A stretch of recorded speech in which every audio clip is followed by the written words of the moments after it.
Hello students, so this is Sanjay Joseph again for you and यहाँ पर हम लोग एनसीईआरटी के स्टैंडर्ड 6 के चैप्टर 3 नंबर प्ले पर आ गए। देखिए, मैं कहना चाहता हूँ कि एनसीईआरटी ने जो नए चेंजेस किए हैं बुक्स में और मैथ्स को काफ़ी ज़्यादा इंटरेस्टिंग बना दिया। अब शायद सारे बच्चों को मन लगे and I am really thankful that these type of researches are being done and then the children are getting benefited. Number play chapter standard 6 का यही सोच के मत पढ़िए, but I think so for teachers, for students it is a very very interesting chapter. क्यों? क्योंकि answer जो है वो आपको सोच के, you have to think a lot. Therefore competitive examination में जो कॉन्सेप्ट बेस्ड क्वेश्चंस के एप्लीकेशंस आते हैं जिसमें थोड़ा सा थिंकिंग चाहिए, जिसमें थोड़ा समझ होना चाहिए और ताकि कॉम्पिटिटिव फ्रेम ऑफ माइंड भी अच्छा हो, साथ साथ इनोवेटिव थॉट्स हो, उसके लिए ये सब चैप्टर्स काफ़ी अच्छे हैं। And therefore I would request that have a very good look और अपने हिसाब से भी आप वेरिएशन लेके इन चैप्टर्स के कुछ सम्स को खुद से इनोवेट सम्स को भी कर सकते हैं इन कॉन्सेप्ट पर बेस्ड क्वेश्चंस को। तो without wasting time let us go ahead to the first part. तो यहां पर जो है देखिए नंबर कैसे कैसे काम करता है। यहां पर बच्चे खड़े हैं, अब हर बच्चे को बोलना है कि उसके बगल में कितने बच्चे हैं जो उससे लंबे हैं। ठीक है, तो अब जैसे इसके बगल में कोई भी बच्चा नहीं जो इससे लंबा है तो ये 0 बोलेगा। इसके पास देखिए क्या, इसके आइदर साइड में 2 बच्चे लंबे हैं तो ये 2 बोलेगा। इसके आइदर साइड में इससे बड़ा एक, इससे छोटा एक है तो लंबा तो सिर्फ एक ही बच्चा है। इसके बगल में देखिए एक बच्चा लंबा है, इसके बगल में कोई भी बच्चा लंबा नहीं है। Are you following? और फिर देखते जाइए कि इसके बगल में 2 बच्चे लंबे हैं और इसके बगल में आप देखिए एक बच्चा लंबा है और इसके बगल में लास्ट में देखिए तो इसके बगल में एक भी बच्चा लंबा नहीं है। तो इस तरह से यानी करना क्या है कि हर बच्चा अपने बगल में कितने बच्चे लंबे उसके बारे में बोल के उसके सिर पर आपने नंबर पोस्ट किया। तो इस तरह से नंबर खेलते हैं। ऑब्जर्व कीजिए इस पैटर्न को, फिर से देखिए ये बच्चे के बगल में एक भी बच्चा लंबा नहीं। हर बच्चे को बताना है कि मेरे बगल में आइदर साइड में कितने बच्चे लंबे हैं। तो ये बच्ची क्यों 2 बोल रही है? क्योंकि इसके बगल में दोनों बच्चे इससे लंबे हैं। ये बच्चा 1 क्यों बोल रहा है? कि इसके बगल में एक छोटा और सिर्फ एक ही इससे लंबा है। तो ये इसका आंसर होगा 0 2 1 1 0 2 1 0। तो देखिए इस तरह का पैटर्न जो है सिखाया जा रहा है और इसमें जो पिन पॉइंट कॉन्सेप्ट है उस पर ध्यान देना पड़ेगा। Every child will only tell, एक बच्चा पर अगर फोकस करें तो उसके सिर के ऊपर जो नंबर लिखा हुआ है वो उन बच्चों की संख्या जो उससे लंबे हैं। से फॉर एग्जाम्पल इसके सिर पर 0 लिखा हुआ है, यानी इसके सिर पर 0 क्यों लिखा हुआ है? क्योंकि ये उन बच्चों की संख्या जो इससे लंबे, तो इसके से लंबा तो कोई भी नहीं है तो 0 लिखा हुआ है। इसके सिर पर 1 क्यों लिखा है? क्योंकि उन बच्चों की संख्या है जो इससे लंबा है, तो इससे लंबा सिर्फ एक ही बच्चा है। इधर साइड में ये वाला बच्चा तो इससे छोटा, तो इसके ऊपर 1 इसीलिए है क्योंकि इस बच्चे के बगल में सिर्फ एक ही बच्चा जो है लंबा है। लेट अस सी, तो ये जो है थोड़ा कमाल हमारा पेन का भी है। Let us go back to this. अब हम इसको सेलेक्ट कर लें, ये लेट अस सी। ओके, अब यहां आते हैं तो यहां पर भी क्या सेलेक्टेड है? लेट अस सी पेन। Okay, now done. तो हम आगे अब बढ़ते जाते हैं, नेक्स्ट क्वेश्चन की ओर बढ़ते हैं। तो लेट अस सी, अब हमारे पास आ रहा है can the children arrange themselves so that the children standing at the end says 2 and से 2। अब सवाल यह है कि जो बच्चा सबसे किनारे खड़ा है, तो पहले सोचिए कॉन्सेप्ट क्या है कि हर बच्चे के सिर पर वही नंबर लिखना है या हर बच्चा वही नंबर बोलेगा कि उसके इधर या इधर साइड में उससे लंबा कितना बच्चा है। तो अब सबसे मजेदार बात है कि अगर ये सबसे किनारे में है तो इसका तो पड़ोसी सिर्फ एक ही है, तो ये 2 नंबर तो बता ही नहीं सकता है। जस्ट अ सेकेंड, ये अपने से ये अपने से ये पेन जो है सेलेक्ट कर ले रहा है। लेट अस सी, मुझे ये हटाना है।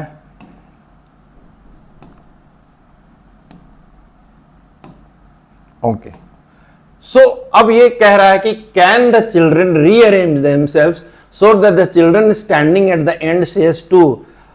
2 तभी आएगा जब आइदर साइड में उससे लंबे बच्चे होंगे। तो अब भाई आपके बगल में जब कोई रहेगा, इसी साइड से बच्चा रहेगा, मान लीजिए हम इस एक्सट्रीम खड़े हैं तो एक बच्चा ही मेरे बगल में है, क्योंकि अगर एंड में मैं खड़ा हूं तो मेरे एंड में इस साइड तो कोई बच्चा नहीं है, अब इस साइड एक ही बच्चा है, या तो वो मुझसे लंबा होगा या तो वो मुझसे नाटा होगा। अगर वो मुझसे लंबा होगा तो मैं 1 लिखूंगा, अगर वो मुझसे नाटा होगा तो मैं 0 लिखूंगा, 2 तो नहीं लिख सकता हूं। तो यहां पर ये बच्चा जो है ये 0 लिखेगा। ऑलराइट, अब इधर आता हूं मैं। चलिए, यही 2 पॉसिबिलिटी भी है। ये इस बच्चे के बगल में एक बच्चा जो है वो लंबा है, तो ये 1 ही लिखेगा। यानी जो 2 पॉसिबिलिटी है एंड वाले बच्चों के लिए, वो है कि वो बच्चा अपने बगल के एक ही लड़का का हिसाब किताब दे सकता है। तो वो एक लड़का जो उसके बगल में होगा, या तो उससे लंबा होगा, तो अगर उससे लंबा होगा तो 1 लिखेगा, या तो उससे नाटा होगा तो फिर वो 0 लिख देगा। Did you understand? तो ये कॉन्सेप्ट है। आगे बढ़ता हूं धीरे धीरे। Can we arrange the children in a line so that all would say only zeros? So it is only possible if all the children are of the same side. देखिए, 0 का मतलब क्या हुआ है कि आपके बगल में कोई भी बच्चा आपसे all the children, can we arrange the children in line so that all would say 0? यानी सभी के अगल बगल कोई भी लंबा बच्चा नहीं है। तो अगर डिफरेंट हाइट का रहे तो अब भाई सबसे कम मान लीजिए हम 2 ही को लेकर चलें, तो ये बच्चा जो 0 लिखेगा, किसके अगल बगल कोई भी लंबा नहीं, और ये बच्चा 1 लिखेगा। यानी एक बच्चा तो 1 लिखना ही लिखना है। अगर डिफरेंट हाइट हो, मान लीजिए 3 लेके चलते हैं। What is the possibility? अगर हम 3 लेके डिफरेंट हाइट्स के बच्चों को ले लेते हैं, तो भाई कह रहा है कि क्या सब बच्चा 0 बोले? कैसे बोल सकता है? उसके अगल बगल में या तो उससे लंबा बच्चा होगा या उससे नाटा बच्चा होगा। तो अगर कोई लंबा लड़का है तो वो तो 0 बोल देगा, लेकिन उसके बगल वाला को 1 बोलना पड़ेगा, इधर से उसके बगल वाला को 1 बोलना पड़ेगा। सो ये तभी पॉसिबल है कि सभी लोग 0 बोले जब सब के हाइट्स बराबर हो। सबके हाइट्स बराबर, सब एकदम एग्जैक्टली 5 फीट 2 इंचेस का है, तब तो ये बच्चा को बोलना है कि तुम्हारे बगल में कितना बच्चा, how many children are taller than you. तो 1 भी नहीं है, इसके लिए भी नहीं, इसके लिए भी नहीं, क्योंकि सबकी हाइट क्या है? सेम है। तो इसीलिए वेरिएशन काफी है, कंडीशंस है, कुछ कंडीशंस के हिसाब किताब से your answer will very and therefore right the conditions. All right, sometimes, but yes, don't change the question to suit your answer. And if you are answering differently, please apply and write that what is the condition that this can be possible. चलिए next चलते हैं। Next में चल रहे हैं कि can two children standing next to each other can say the same number? Can say the same number? तो हाँ, ऐसा हमने पीछे भी देखा है। अगर हम पीछे जाएंगे तो वहां देखेंगे, नहीं तो आगे let us see। हाँ देखिए, ये दोनों बच्चे 1 क्यों कर रहे हैं? देखिए ये क्या बोल रहा है हमेशा। Always remember the concept. This child is telling that how many children are taller than him. तो this boy has got 1 child taller than him, the other one is shorter, तो he will write only 1. Now come to this boy, he has got 2 people around him. This person is taller than him, this person is shorter than him. So how many people are taller than him? Only 1. So it is possible that 2 children standing next to each other can say the same number. Okay, let us see next now. There are 5 children in a group, all different heights. Can they stand such that 4 of them say 1 and the last one says 0? तो चलिए हम सोचते हैं कि बच्चों को खड़ा करें इस तरह से कि हर बच्चा के बगल वाला लंबा हो। तो मान लीजिए मैंने स्टार्ट किया 1, तो ये बच्चा ने कहा कि ठीक है भाई, मेरे बगल में 1 लंबा है, तो इसने लिख दिया। ये बच्चा 1 तभी कहेगा जब इसके बगल में 1 लंबा होगा। 1 लिखा मैंने यहाँ पर, फिर 1 लिखा मैंने यहाँ पर। ये बच्चा कहेगा कि हाँ मेरे बगल में भी 1 लंबा है, तो ये तो यहां तक चला गया कि 4 of them will say 1 and the last one will say 0. 0 last one कब कहेगा? नंबर क्या? नंबर कह रहा है कि कितने बच्चे मेरे बगल में जो हमसे लंबे हैं उनका नंबर। तो इसके बगल में तो कोई भी नहीं जो इससे लंबा है, तो ये तो 0 लिखेगा ही। So yes, it is possible. All right. So let us see.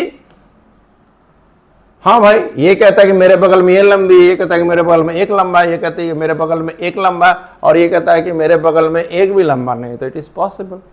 Did you understand? So children, देखिए कितना, and I am really thankful to Sachin sir and Kaushal sir who have animated it so well.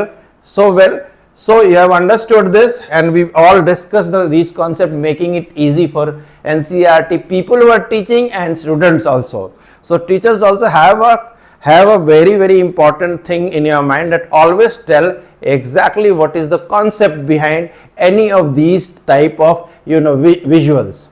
The concept here is the number on the top of the child is the child who is telling how many children beside him are taller than him. If nobody is taller, that means if he is the tallest, then that means he will write 0. Are you following? So see, it is connecting with English also. Big, bigger, biggest. All right.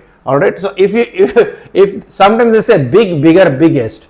No, sometimes they say big means the biggest. No, big, bigger, biggest. All right. So now let us go to next. For this group of 5 children, is the sequence 1 1 1 1 1 possible? तो इसके में इस sequence में क्या 1 1 1 1 possible है? ये कभी भी नहीं हो सकता. अल्टीमेटली अगर चौथा बच्चा कह रहा है कि 1, से फॉर एग्जांपल, तो इसका मतलब 5वां बच्चा उससे लंबा होगा, तो वो 0 आएगा. It is not possible. By chance sir इसमें कुछ वेरिएशन करते हैं, इसको लंबा कर देते हैं, तो इसको जैसे लंबा करेंगे तो ये तो 1 कह देगा, इसको 0 कहना पड़ेगा. Are you following? अगर मैंने इस लड़की को इस लड़के से लंबा कर दिया तो व्हाट विल हैपन? ये तो लंबी हो जाएगी, तो इसको कहना है मेरे अगल बगल कितना बच्चा मेरे से लंबा, तो इसके अगल बगल एक भी नहीं, तो इसके सिर पर 0 आ जाएगा. और ये क्या कहेगा? इसके बगल में ये पड़ोसी इससे लंबी हो गई, तो ये 1 हो जाएगा. सो it is not possible. Let us now go for this group of children. तो आ गया हमारा, ठीक है, ओके. तो यहां देख लिया आपने कि इसको तो कहना ही कहना है 0. So now next is the sequence 0 1 2 1 0. तब मैं मिडिल बच्चे को लेता हूं कि वे बोल रही है कि मेरे अगल बगल 2 बच्चे लंबे हैं मुझसे, तो इसका मतलब ये लंबा हो गया और ये लंबा हो गया, ठीक है. अब ये कहता है, लेट अस सी, ये कहता है कि मेरे बगल में, सिर्फ इसका 2 नंबर क्यों आया? क्योंकि ये कह रही है कि मेरे अगल बगल में 2 बच्चे मेरे से लंबे, तो दोनों लंबा मैंने बता दिया. अब ये कह रहा है इसके ऊपर 1 लिखा हुआ, इसका मतलब क्या? इसके बगल में एक इससे भी बड़ा बच्चा होना चाहिए. और 0 का मतलब क्या है? इसके अगल बगल एक भी इससे लंबा नहीं है. सेम वे अगर इस पर चलें तो ये फिर यहां आ रहा है कि इसको 1, यानी इसके अगल बगल एक भी इससे लंबा, एक बच्चा जो इससे लंबा है, तो इधर वाला तो नाटा हो गया, तो इधर वाला लंबा होगा. So this is the case. Are you following? So you will be able to do. Let us try to see. Yes, ये कह रही है ये दोनों भैया मेरा हमसे लंबा है, तो फिर ये कह रहा है कि ठीक है, मेरा बड़ा भैया इस साइड में और तुम हमसे छोटी हो, तो ठीक है, एक आदमी मेरे से लंबा है तो 1 लिखूंगा. ये कह रहे कि अच्छा एक आदमी मेरे इस साइड में है लंबा है, तो मैं 1 लिखूंगा. ये कह रहा है 0. So it is possible. So this is the beauty of understanding number system. और ऑब्जर्व करना, बच्चों के समय देना, that is very important. If teachers are listening to this, please try, and then there will be variation. Put the conditions over there and you try to understand. You have to understand CBSE after long of research, NCERT after long of research, they are making mathematics easy. I would say somebody in 7th and 8th also, or even higher classes, should go through these chapters. It really opens you up in your maths thoughts. Now next, how would you rearrange 5 children so that maximum number of children say 2? ये तो बड़ा मुश्किल question. देखिए 5 children में 2 कहने का मतलब जो है, किनारे वाला बच्चा तो कभी 2 कह ही नहीं सकता है, क्योंकि उसके बगल में सिर्फ एक बच्चा उसके बारे में बता सकता है. तो यानी हम बच गए 3 बच्चों के लिए, 3 बच्चों के लिए बच गए. तो मैक्सिमम नंबर ऑफ 2 कह रहा है, इसका मतलब एक बच्चा ऐसा होगा जिसके बगल में 2 लंबे होंगे, यानी एक तो ये हो जाएगा लंबा, मान लीजिए मैंने बना दिया, तो दूसरा क्या हो जाएगा उससे लंबा, तो ये 2 कह दिया और ये 2 कह दिया. यही पॉसिबिलिटी है कि maximum number of children can say 2. Alright. सो इस तरह का पॉसिबिलिटी है, बट इस पर और थोड़ा सा रिसर्च करके ट्राई कीजिए कि इसको नाटा बना के देखिए. जैसे इसको नाटा बनाइएगा तो ये आदमी जो 1 कहेगा, लेकिन ये इसके अगल बगल में दोनों लंबा होना चाहिए तभी ये 2 कहेगा, इसके अगल बगल में दोनों लंबा होना चाहिए तभी 2 कहेगा. तो इसका मतलब है कि हम कोई तरह से इसमें अगर इधर किनारे छोटा करते तो फिर ये 1 कहना पड़ेगा, और इसको छोटा कर दे तो इसके अगल बगल तो 2 हो जाएगा, लेकिन इन दोनों के बीच में क्या होगा?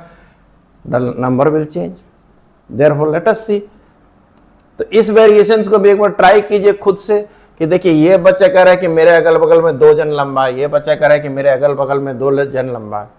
ऑलराइट, मान लीजिए हम इसको ऊपर कर दें, तो से फॉर एग्जांपल इसको ऊपर सबसे बड़ा कर दे, तो ये क्या कहेगा, ये 0 कहेगा, इधर वाला 1 कहेगा, इधर वाला 1 कहेगा। मान लीजिए हम इसको भी बड़ा कर दें, तो इसके बाद ये बीच वाली सिर्फ 2 कह पाएगी। तो दैट इज देयर। इन दोनों के पास तो कोई ऑप्शन ही नहीं बचा। ये चूंकि सबसे किनारा इसके साइड में यहीं पर बच्चा है, तो ये तो या तो 1 कहेगा जब इसके बगल में एक बच्चा लंबा है, या 0 कहेगा, 2 कह नहीं सकता, यानी किनारे वाला ऑप्शन कट जाता है। तो यही मैक्सिमम नंबर इसी तरह से पॉसिबल है अरेंज होने का। बट एनीवे ट्राई कीजिए, वेरिएशंस अगर आपको मिला तो very good, post it. So thank you so much.